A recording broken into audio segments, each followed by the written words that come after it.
The mood of a place is so much more than something a photo can contain. It's the sound and the smell and the temperature and the people who are or were ever there. Working from life is my favourite way to express the essence of a person or place.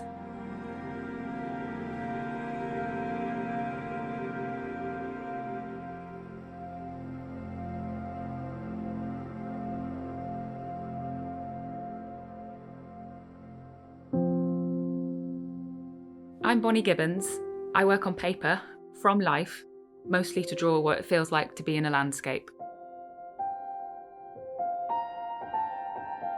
I'm influenced by big horizons and skylines, and I enjoy exploring places that make me zoom out, like the sea,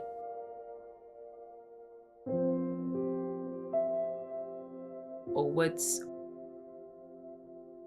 or mountains.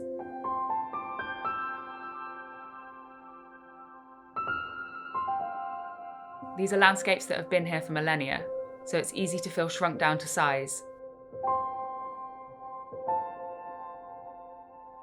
And then at other times, it can make you feel fearful or brave. I think it's the weather that makes the difference. The weather brings out these different feelings in a place. Rolling clouds and an approaching storm, or big empty skies and the way the light hits the ground.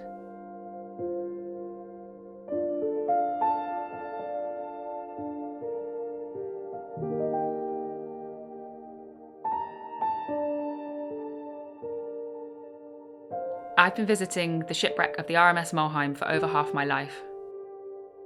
Being in the debris, it's easy to lose a sense of scale. Some of the folds could be mountains and valleys, but then there's this clear human handprint, ship rivets and windows. And that's this reminder that this thing that used to be so solid and so permanent has now been folded and flipped on its side, and it's being recoloured and left for the sea to dismantle.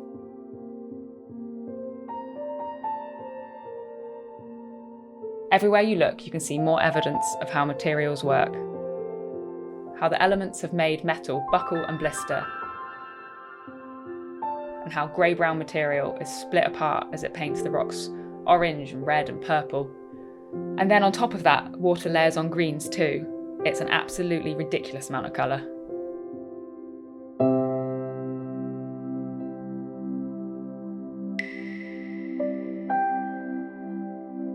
When I'm drawing, I start by grounding myself. Sitting myself down on the floor, slowing down and feeling the environment I am in. Then I turn my brain off and allow my hands to do it. That's it, that's my process.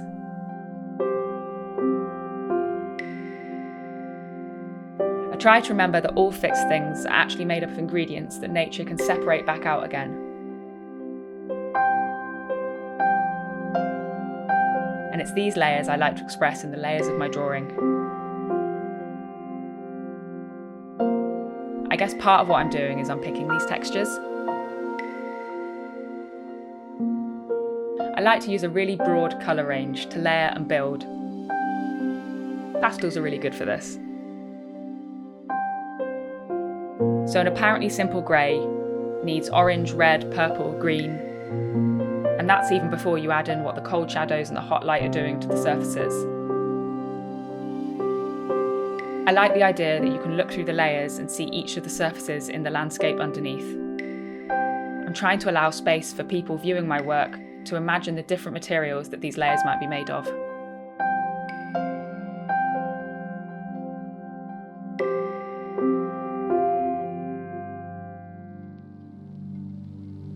With anything that I'm drawing, I like to do it from life. It's not just about looking at it. I think you're more connected with a landscape or a place if you've swam in the water or trod in the mud or tripped over that rock. It forces you to release control and let your body make the marks. Then all kinds of ideal accidents can happen. Like snap chalk putting extra pigment on the page or rain splatters leaving their mark.